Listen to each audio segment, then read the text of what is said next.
तो guys pitch के बारे में पढ़ रहे थे, ठीक है। मैंने बताया था कि जब रिविट को एक लाइन में क्या करते हैं, अरेंज करते हैं, तो उस लाइन को क्या बोलते हैं, रिविट लाइन बोलते हैं। स्क्राइव स्क्राइव स्क्राइव लाइन बोलते हैं और बैक लाइन ही बोलते हैं भाई। ये भी तुम्हारे पेपर में पूछा जा रखा है, ठीक है। तो इसे ध्यान रखना भाई, ठीक है। इसको क्या बोलते हैं, बैक लाइन बोलते हैं। और मैंने गेज डिस्टेंस आपको बता दी थी कौन सी होती है, ठीक है। अब देखो हम देखते हैं एज डिस्टेंस कौन थी और एंड डिस्टेंस कौन सी होती है, ठीक है। आ गया भाई समझ में यहाँ तक। तो देखो भाई ये वाली जो डिस्टेंस होती है, ये वाली डिस्टेंस, ये वाली डिस्टेंस, ये वाली सेंटर से और इसकी मतलब सरफेस के बीच की जो डिस्टेंस होती है इसे क्या बोलते हैं, ई, ठीक है। जहां पे ई क्या होता है, एज डिस्टेंस होती है। कौन सी डिस्टेंस होती है भाई, एज डिस्टेंस। इसकी सारी स्पेसिफिकेशन बताऊंगा भाई मैं आपको क्या होते हैं। इसका क्या बोलते हैं, एज डिस्टेंस बोलते हैं भाई, ठीक है। तो ये चीजें भाई आपको याद रखनी। तो ये और ये वाली जो डिस्टेंस होती है, ये वाली, इसे क्या बोलते हैं, E0। इसको क्या बोलते हैं, एंड डिस्टेंस। क्या बोलते हैं इसको, एंड डिस्टेंस। तो भाई देखो कुछ स्पेसिफिकेशन होते हैं। स्पेसिफिकेशन मतलब जैसे पिच का मान भाई उससे ज्यादा नहीं होना चाहिए, एंड डिस्टेंस का मान उससे ज्यादा नहीं होना चाहिए, ठीक है। और भाई गेज डिस्टेंस का मान उससे ज्यादा होना चाहिए। तो देखो पहले टॉपिक लो यहाँ पिच, PITCH, पिच। तो जो पिच की जो मिनिमम वैल्यू होती है भाई, पिच की मिनिमम वैल्यू कितनी होती है, 2.5 इंटू डी। पिच की जो मिनिमम वैल्यू होती है कितनी होती है, 2.5 इंटू डी। मतलब पिच की मिनिमम वैल्यू होती है ये, मतलब इससे कम नहीं होनी चाहिए पिच डिस्टेंस, 2.5 इंटू डी, जहाँ पे डी क्या होता है, रिविट का डायमीटर होता है, ठीक है। अब देखो दो केस होते हैं भाई, दो केस।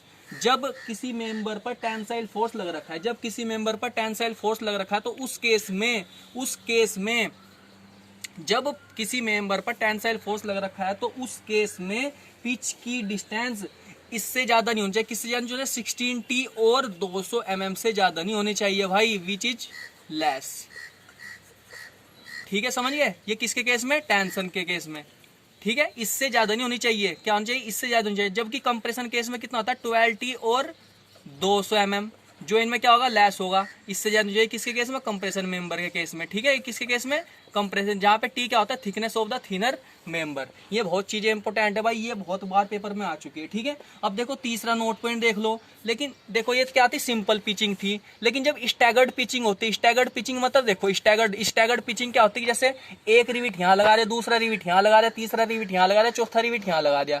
तो इस प्रकार की पिचिंग को क्या बोलते हैं, स्टैगर्ड पिचिंग बोलते हैं।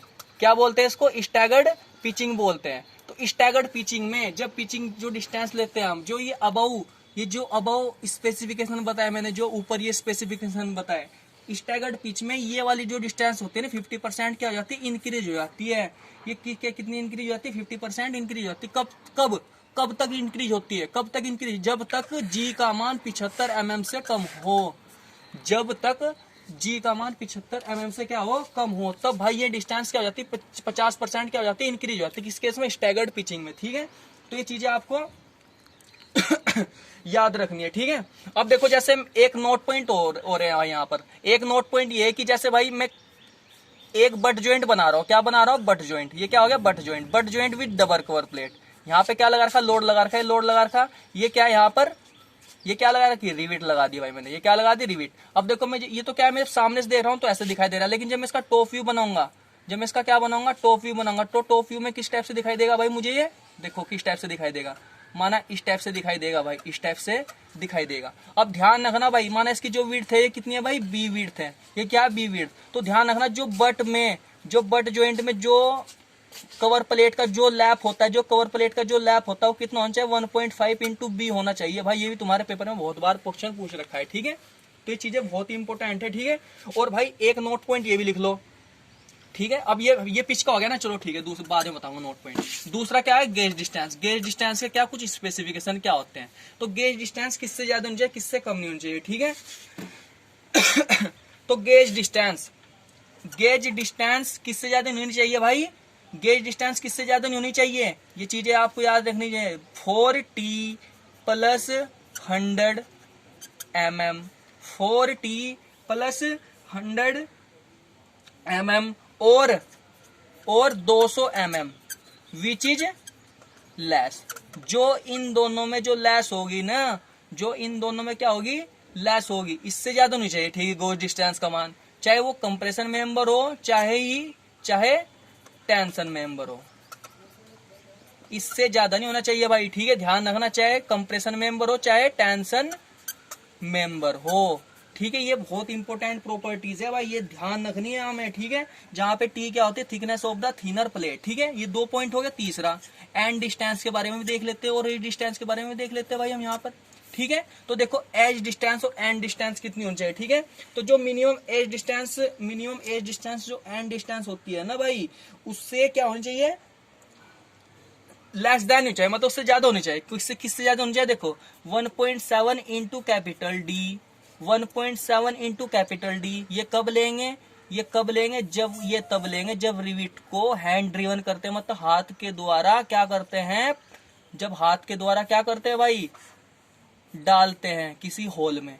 उस केस में एंड डिस्टेंस एज डिस्टेंस कितने लेते हैं, 1.7 गुना डी। इससे क्या नहीं होनी चाहिए, लेस नहीं होनी चाहिए भाई, ठीक है, समझ गए बातें। लेकिन उस केस में, किस केस में, जब मशीन ड्रिवन होगी तो उस केस में एज डिस्टेंस तथा एंड डिस्टेंस किससे ज्यादा नहीं, किससे कम नहीं होनी चाहिए, 1.5 इंटू डी से नहीं कम होनी चाहिए। जहां पे डी क्या होता है, diameter of the hole, diameter of the hole. लेकिन भाई मैक्सिमम डिस्टेंस भी होनी चाहिए हमारे पास, कितनी की भाई, उससे कम होनी चाहिए डिस्टेंस। तो मैक्सिमम डिस्टेंस ध्यान रखना 12t इंटू एप्सिलॉन। एप्सिलॉन का मान क्या होता है, अंडर रूट के 250/FY। इससे ज्यादा नहीं होनी चाहिए भाई मैक्सिमम डिस्टेंस, कौन सी, एज डिस्टेंस और एंड डिस्टेंस, ठीक है। तो ये भाई चीजें भाई आपको बहुत इंपॉर्टेंट चीजें आपको याद रखनी है, ठीक है। अब देखो भाई, अब हम स्ट्रेंथ की बात करते हैं, ठीक है, रिविट की स्ट्रेंथ की बात करते हैं। किसकी बात करते हैं, रिविट की स्ट्रेंथ की बात करते हैं। रिविट जॉइंट की स्ट्रेंथ,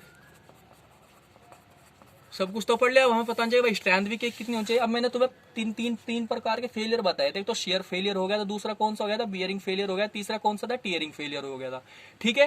तो पहला कौन सा फेलियर था, शेयर फेलियर। तो शेयर फेलियर में किसका फेलियर होता है भाई, बोल्ट का फेलियर होता है। तो जो लोड लेगा, अधिकतर लोड कौन लेगा, अधिकतम लोड कौन लेगा, बोल्ट ही तो लेगा, तो वही तो शेयर स्ट्रेंथ देगा उस जॉइंट को। तो क्या हो जाएगा यहाँ पर, शेयर स्ट्रेंथ। पहली स्ट्रेंथ कौन सी होगी, शेयर स्ट्रेंथ। तो माना शेयरिंग स्ट्रेंथ क्या होगी, PS हो गया। तो मुझे पता है कि देखो यहाँ बताया था, देखो मैंने, ये क्या हो गया, ये जॉइंट है भाई, ये क्या हो गया, लैप जॉइंट, ठीक है। ये क्या लग रहा है, ये रिवेट लग रहा है। तो जब लोड लगता है तो कहाँ पे होगा, यहीं पे तो इसका फेलियर होगा, यहीं पे तो इसका क्रॉस सेक्शनल एरिया कौन सा है, ये सर्कल नहीं हो जाएगा क्रॉस सेक्शनल एरिया। तो क्रॉस सेक्शनल एरिया गुणा शेयर स्ट्रेस, वो किसके बराबर हो जाएगी, शेयर स्ट्रेंथ के बराबर नहीं आएगी। तो देखो इसका क्रॉस सेक्शनल एरिया कितना, π/4 इंटू डी स्क्वायर। और देखो डी किसका लेना है, डी हमें किसका लेना है, रिविट के होल का डायमीटर लेना, कैपिटल डी का होल स्क्वायर, गुणा FS। FS क्या है, शेयर स्ट्रेस, शेयर स्ट्रेस जो शेयर स्ट्रेस जनरेट हुई यहाँ पर, गुणा N1। N1 क्या होगा कि number of shear plane, number of shear. देखो यहाँ पे कितने प्लेन है, शेयर के एक ही प्लेन है, जबकि जब दो कवर, जब बट जॉइंट होता है इस टाइप से, बट जॉइंट होता है डबल कवर, तो एक शेयर प्लेन ही होगा, दूसरा शेयर प्लेन ही होगा। तो यहाँ पे N1 का मान कितना हो जाएगा, 2 नहीं हो जाएगा, गुणा N2। शेयर प्लेन में जितने नंबर ऑफ बोल्ट होंगे, N2 क्या होता है, number of bolt in shear plane. तो क्या हो जाएगा, PS का मान हो जाएगा। दूसरा क्या निकाल लेंगे, बियरिंग स्ट्रेंथ निकाल लेंगे। क्या निकाल लेंगे, बियरिंग स्ट्रेंथ। माना बियरिंग स्ट्रेंथ क्या होती है, PB हो जाएगी। तो मैंने बताया था बियरिंग फेलियर में किस किस का फेलियर होता है, प्लेट का तथा किसका, रिविट का फेलियर होता है। तो यहाँ पे क्या करेंगे, देखो कैपिटल D गुणा T गुणा FB। FB क्या होता है, बियरिंग स्ट्रेंथ, गुणा N2 नंबर ऑफ बोल्ट। भाई ये चीजें आपको याद रखनी है भाई। तीसरा, अब देखो भाई तीसरा बहुत इंपोर्टेंट पॉइंट है भाई, ये तीसरे पॉइंट में, ठीक है। देखो तीसरे पॉइंट में कैसे कंसिडर करूंगा, देखो यहाँ तीसरा पॉइंट में भाई मुझे देखना पड़ेगा क्रिटिकल सेक्शन कौन सा। अब देखो मैं यहाँ पे बात कर रहा हूँ, ठीक है, इस टाइप से। माना यहाँ पे क्या लग रहा है, एक लोड लग रहा है P। माना इसकी जो विड्थ है वो कितनी दे दी भाई, यहाँ पर B दे दी भाई मुझे, ठीक है, इस कैपिटल B ले ली। तो भाई मैंने एक रिविट ये लगा रखा, दूसरा रिविट ये लगा रखा, तीसरा है, चौथा है, पांचवा है, छठा है, सातवा है, ठीक है। इस टाइप से मैंने क्या कर रखी, रिविटिंग कर रखी है इसकी, ठीक है, इस टाइप से। अब देखो जब मैं लोड लगाऊंगा तो सबसे पहले लोड कौन सा रिविट लेगा, ये वाला रिविट लेगा भाई सबसे पहले लोड। तो क्रिटिकल सेक्शन कौन से पे होगा, इस वाले सेक्शन पे ही होगा, क्रिटिकल सेक्शन होगा नहीं क्या। ध्यान रखना भाई, जब टीयरिंग फेलियर, मैंने बताया था कि टीयरिंग फेलियर में किसका फेलियर होता है भाई, प्लेट का फेलियर होता है। तो प्लेट की विड्थ में से अगर मैं रिविट होल का डायमीटर घटा दूंगा तो भाई मुझे किसका एरिया निकालना पड़ेगा, प्लेट का ही तो एरिया निकालना पड़ेगा, क्योंकि प्लेट ही तो स्ट्रेंथ दे रही लोड के प्रति। तो यहाँ पे टीयरिंग फेलियर माना PT बराबर प्लेट का एरिया कौन सा हो जाएगा, सेक्शन ए पर प्लेट का एरिया B में से अगर मैं रिविट होल का डायमीटर घटा दूंगा और गुणा प्लेट की थिकनेस से मल्टीप्लाई कर दूंगा तो इसका एरिया निकल जाएगा, गुणा FT तो ये नहीं हो जाएगा भाई, देखो टीयरिंग स्ट्रेंथ ये इसकी, क्योंकि टीयरिंग में क्या ले रहा हूँ, प्लेट का एरिया ले रहा हूँ। प्लेट क्यों का एरिया क्यों ना, क्योंकि प्लेट स्ट्रेंथ दे रही है वहां पर, क्योंकि प्लेट फेल हो रही है। ठीक है, वो देखना मुझे पड़ेगा कि मुझे क्रिटिकल सेक्शन कौन सा, ये क्रिटिकल सेक्शन है, ये वाला क्रिटिकल सेक्शन। अगर बाई चांस यहाँ पे 2 रिविट होल, 2 होते रिविट, तो यहाँ पे किससे मल्टीप्लाई कर देता, मैं 2 से मल्टीप्लाई कर देता। लेकिन यहाँ पे कितना है, 1 ही है, तो इसलिए क्या किया मैंने, 1 से ही मल्टीप्लाई किया। ठीक है, तो ये क्या हो गया। अब देखो स्ट्रेंथ क्या होती है ज्वाइंट की, strength of joint. Strength of joint क्या हो जाएगा भाई, देखो स्ट्रेंथ ऑफ ज्वाइंट क्या हो जाएगा, जो मिनिमम होगी इन तीनों में, मिनिमम कितनी, पीएस, पीबी और पीटी, इन तीनों में जो मिनिमम होगी वो क्या हो जाएगी, मिनिमम स्ट्रेंथ हो जाएगी हमारे ज्वाइंट की। अगर भाई कोई पूछने लगे कि रिविट वैल्यू क्या होती है, कोई पूछने लगे कि रिविट वैल्यू क्या होती है, तो रिविट वैल्यू क्या होती है, minimum of shear strength and bearing strength. इसमें हम टीयरिंग की स्ट्रेंथ को कंसीडर नहीं करेंगे। क्यों, क्योंकि रिविट वैल्यू हमें रिविट की तो निकालनी है, और जबकि टीयरिंग में तो प्लेट का फेलियर होता है, तो इसलिए हम प्लेट को कंसीडर करते हैं। ठीक है, next efficiency of the joint. Efficiency of the joint, अगर एफिशिएंसी ऑफ द जॉइंट की बात करें तो स्ट्रेंथ ऑफ द जॉइंट क्या होता है, स्ट्रेंथ ऑफ द जॉइंट बटे strength of solid plate, strength of solid plate, और गुणा 100 स्ट्रेंथ ऑफ सॉलिड प्लेट। अब देखो यहाँ पे एफिशिएंसी कितनी हो जाएगी, ईटा बराबर, देखो स्ट्रेंथ कौन सी थी, मिनिमम ऑफ पीएसबी, पीबी और पीटी, और सॉलिड प्लेट की स्ट्रेंथ क्या हो जाएगी, विड्थ प्लेट की गुणा थिकनेस प्लेट की गुणा एफटी गुणा 100। ठीक है, तो चलो मैंने मान लगी भाई, अपनी मर्जी से मान लगी, जो स्ट्रेंथ है ना, जो जॉइंट की स्ट्रेंथ हो पीटीसी है आ रही है, तो क्या हो जाएगा, B minus K D into T into F T बटे B into T into F T गुणा 100। इससे ये कट गया, तो एफिशिएंसी कितनी जाएगी, बी माइनस के डी बटे बी गुणा 100। तो क्या हो गया, एफिशिएंसी का फॉर्मूला हो गया। ये भी तुम्हारे बहुत बार पेपर में आ गया। ठीक है, ओके गाइज, थैंक यू।